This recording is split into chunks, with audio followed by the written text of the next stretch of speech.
Super കൺമണി സീരിയലിൻ്റെ ഏറ്റവും പുതിയ എപ്പിസോഡിൻ്റെ റിവ്യൂയിലേക്ക് എല്ലാ കൂട്ടുകാർക്കും സ്വാഗതം. ധനലക്ഷ്മിയാണെങ്കിൽ അമ്മയെ വിളിച്ച് പറയുന്നുണ്ട്, എല്ലാവരുടെയും സംശയ വർത്താനം കേട്ടിട്ട് എല്ലാവർക്കും എന്നെയാ സംശയം തോന്നുന്നു. അപ്പോൾ അമ്മ പറയുന്നു, കക്കാൻ മാത്രം പഠിച്ചാൽ പോരാ, നിൽക്കാനും പഠിക്കണം. അവിടെ കുറേ കള്ളരുള്ള വീടല്ലേ. അമ്മായിയോ മനോജിനെയോ ആരെങ്കിലും മണ്ട ചാർത്തി കൊടുക്കാൻ നോക്കണം. നിൻ്റെ മേലേക്ക് ആരുടെയും സംശയം വരാതെ ആരുടെയെങ്കിലും തലേ ചാർത്തി കൊടുത്താൽ പോരെ. മനോജിൻ്റെ മേലാകുമ്പോൾ സ്വന്തം മകനാ മാല മോഷ്ടിച്ചെന്നറിയുമ്പോൾ ശ്രീനിവാസൻ എന്തെങ്കിലും പ്രശ്നം ഉണ്ടാക്കുമോ? അങ്ങനെ ആകാമല്ലേ.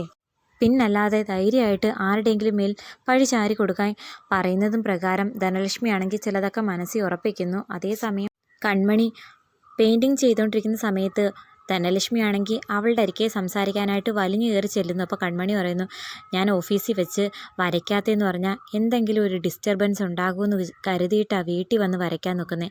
ഇവിടെ ശല്യം കൊണ്ട് വരരുത് എന്ന് പറയുമ്പോൾ, അയ്യോ ഞാൻ നിന്നെ ശല്യപ്പെടുത്താനൊന്നും വന്നില്ല, ഞാനൊരു കാര്യം പറയാൻ വന്നതാ. എന്നാലും ഞാൻ ആലോചിക്കുക, ഇത്രയധികം വിലപിടിപ്പുള്ളൊരു സാധനം നഷ്ടമായിട്ട് നിനക്ക് എങ്ങനെ ഇങ്ങനെ കൂളായിട്ട് നിൽക്കാൻ പറ്റുന്നു? ഞാനും കാണാമായിരുന്നെങ്കിൽ ഒരാഴ്ച കിടന്ന കിടപ്പിന് കിടന്നാനെ. എനിക്കങ്ങനെ കിടക്കാൻ പറ്റില്ലല്ലോ, എനിക്ക് ഒരുപാട് ഉത്തരവാദിത്തങ്ങളുള്ളതല്ലേ എന്ന് കൺമണി ചോദിക്കുന്ന സമയത്ത്, നീ എന്തായാലും നിൻ്റെ മാല നഷ്ടമായ കാര്യം ഓർത്ത് വിഷമിക്കേണ്ട, ആ കേസ് എന്നെ ഏൽപ്പിച്ചാൽ മതി.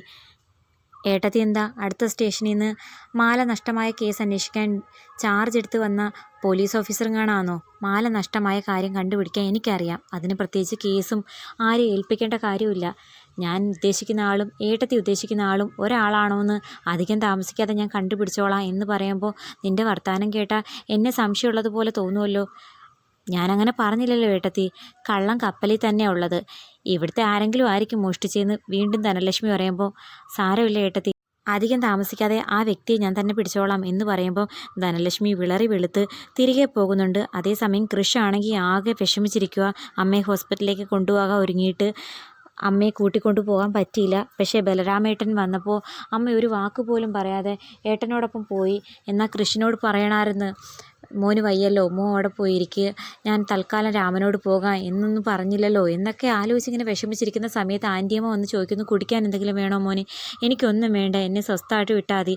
എന്താ മോനെ നീ ഇങ്ങനെ പെരുമാറുന്നത്? സുജിക്ക് ബലരാമനോടൊരല്പ സ്നേഹം കൂടുതലുണ്ട്. കാര്യം ശരിയാ, കുറേ വർഷങ്ങൾക്ക് ശേഷം സ്വന്തം മകനെ തിരികെ കിട്ടിയ ഒരു അമ്മയുടെ സ്നേഹമാണത്. അത് നീ മനസ്സിലാക്കണ്ടേ? നിന്നോട് കൂടുതൽ സ്നേഹം കാണിച്ചിട്ടുള്ള ഒരു അമ്മ തന്നെയല്ലേ അവൾ. അവളുടെ സ്നേഹത്തെ നീ ഇങ്ങനെ സംശയിക്കേണ്ടതുണ്ടോ? ഞാൻ അതിന് ആൻറ്റിയമ്മയോട് എന്തെങ്കിലും പറഞ്ഞോ?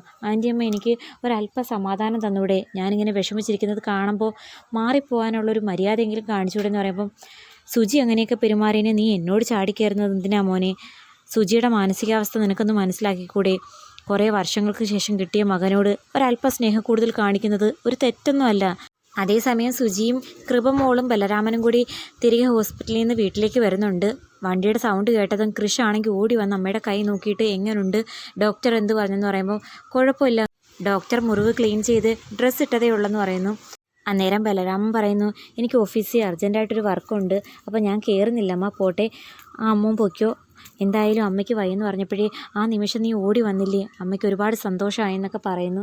അന്നേരം ആൻറ്റിയമ്മയോടും കൃഷിനോടും എല്ലാവരോടും യാത്ര പറഞ്ഞ് രാമൻ അങ്ങ് പോകുമ്പോഴത്തേക്കും സുജിയാണെങ്കിൽ അകത്തേക്ക് കയറാനൊരുങ്ങുന്ന സമയത്ത് ആൻറ്റിയമ്മ പറയുന്നു, എന്തായാലും ഇവിടെ ഒരാൾ ഹോസ്പിറ്റലിൽ പോയെന്ന് പറഞ്ഞുകൊണ്ട് കൃഷി മുഖം വീർപ്പിച്ചിരിക്കുമായിരുന്നു.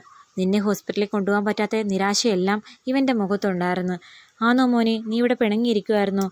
എന്തായാലും അമ്മയ്ക്ക് വയ്യാതിരുന്നപ്പോൾ ബലരാമൻ വന്ന് എന്നെ കൊണ്ടുപോയാതെന്ന് ഞാൻ പറഞ്ഞത് മോന് വയ്യാതിരിക്കുമല്ലേ, മോൻ റെസ്റ്റ് എടുക്കട്ടെ എന്ന് വിചാരിച്ചാ. നീ അതങ്ങനെ കാര്യമായിട്ടൊന്നും എടുക്കണ്ട, ആരെയും വിഷമിപ്പിക്കാൻ വേണ്ടിയിട്ട് അറിഞ്ഞുകൊണ്ട് പറഞ്ഞല്ല എന്നൊക്കെ പറഞ്ഞ് സുജി അകത്തേക്ക് പോകുമ്പം കൃപമോള് വന്ന് പറയുന്നു, ഏട്ടൻ വലിയ കാര്യമായിട്ടൊന്നും എടുക്കണ്ട, ഏട്ടനോട് അമ്മയ്ക്കുള്ള സ്നേഹം എന്താണെന്ന് എനിക്കറിയാം ഏട്ടന് അമ്മയെ ഹോസ്പിറ്റലിൽ കൊണ്ടുപോകാൻ പറ്റാത്തതിൻ്റെ വിഷമമുണ്ടെന്ന്.